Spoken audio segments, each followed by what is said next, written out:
नमस्कार दोस्तों, स्वागत है आपका हमारे चैनल डेटम वर्ल्ड पे। दुनिया अब एक भीषण युद्ध की दहलीज पर खड़ी है। पिछले 48 घंटे यानी 27-28 मार्च 2026 इतिहास के सबसे खतरनाक दिनों में से एक साबित हुआ। इसराइल ने ईरान के दिल यानी उसके परमाणु ठिकाने पर सीधा हमला बोल दिया। शुक्रवार की तड़के सुबह जब दुनिया सो रही थी, तब इसराइल के F-35 लड़ाकू विमान ने तेहरान और मध्य ईरान के सैन्य परिसरों को हिलाकर रख दिया। खास तौर पर चीन की उस गोपनीय जगह को निशाना बनाया गया जहां घातक मिसाइलें और एडवांस एयर डिफेंस सिस्टम तैयार किए जाते हैं। इसराइल के डिफेंस मंत्रालय का साफ कहना है कि तेहरान की परमाणु क्षमता एक वैश्विक खतरा बन चुकी है और इसे रोकना उनके अस्तित्व के लिए जरूरी था। लेकिन ईरान ने भी खामोश बैठने के बजाय पलटवार करने में जरा भी देर नहीं की। ईरान ने सऊदी अरब के रेगिस्तान में मौजूद प्रिंस सुल्तान एयरबेस पर अपनी सबसे आधुनिक बैलिस्टिक मिसाइल दागी है। यह वही बेस है जहां अमेरिकी वायुसेना की बड़ी टुकड़ी तैनात है। शुरुआती रिपोर्ट्स के मुताबिक इस हमले में कम से कम 12 अमेरिकी सैनिक गंभीर रूप से जख्मी हुए हैं और रनवे पर खड़े कई रिफ्यूलिंग टैंकर विमान को आग के गोले में तब्दील कर दिया गया है। ईरान की रिवॉल्यूशनरी गार्ड यानी IRGC के कमांडर ने एक लाइव संदेश में खुली चेतावनी दी है कि अब यह मुकाबला सिर्फ सीमाओं की जंग नहीं बल्कि वजूद की लड़ाई है। उन्होंने साफ कहा कि खून का बदला खून वाली पुरानी सोच अब पुरानी हो चुकी है। अब अंजाम इससे कहीं ज्यादा भयानक होगा।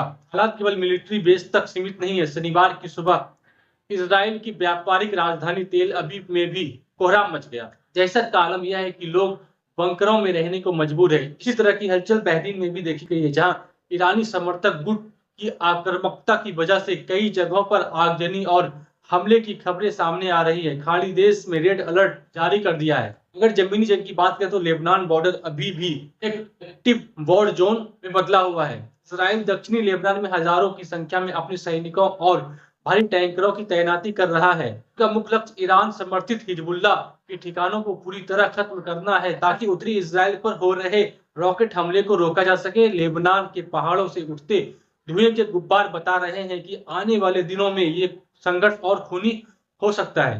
इस बीच समंदर के पार अमेरिकी राष्ट्रपति डोनाल्ड ट्रंप ने एक ऐसा बयान दिया है जिससे पूरी दुनिया की कूटनीतिक गलियारों में हड़कंप मच चुका है। ट्रंप ने ईरान को आखिरी अल्टीमेटम देते हुए 6 अप्रैल तक का वक्त दिया है। उन्होंने शर्त रखी है कि ईरान को तुरंत स्ट्रेट ऑफ हॉर्मुज के समुद्री रास्ते से अपनी पाबंदियां हटानी होगी और इसे अंतरराष्ट्रीय व्यापार के लिए खोलना होगा।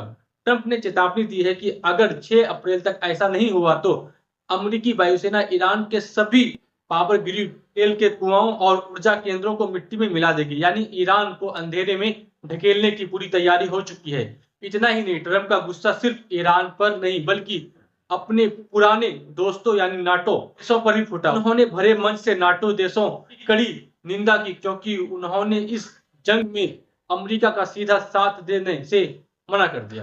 ट्रंप ने साफ और कड़े शब्दों में कहा है कि अगर आज यूरोप के देश अमेरिका के साथ कांधे से कांधे मिलाकर नहीं खड़े होते हैं तो भविष्य में जब यूरोप के देशों पर संकट आएगा तो अमेरिका भी अपनी आंखें फेर लेगा।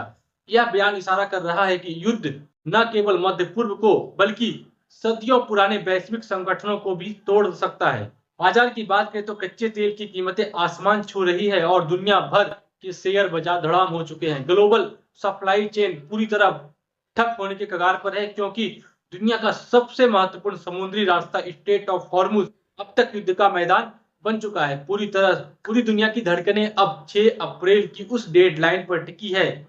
क्या ईरान पीछे हटेगा या फिर 6 अप्रैल को इतिहास का सबसे बड़ा सैन्य टकराव शुरू होगा? एक छोटी सी चिंगारी, एक गलत फैसला पूरी इंसानियत को तीसरे विश्व युद्ध की तरफ ढकेल सकता है। अगर आपको ये जानकारी अच्छी लगी हो तो हमारे चैनल को सब्सक्राइब करें और वीडियो को लाइक करना ना भूलें। थैंक्स।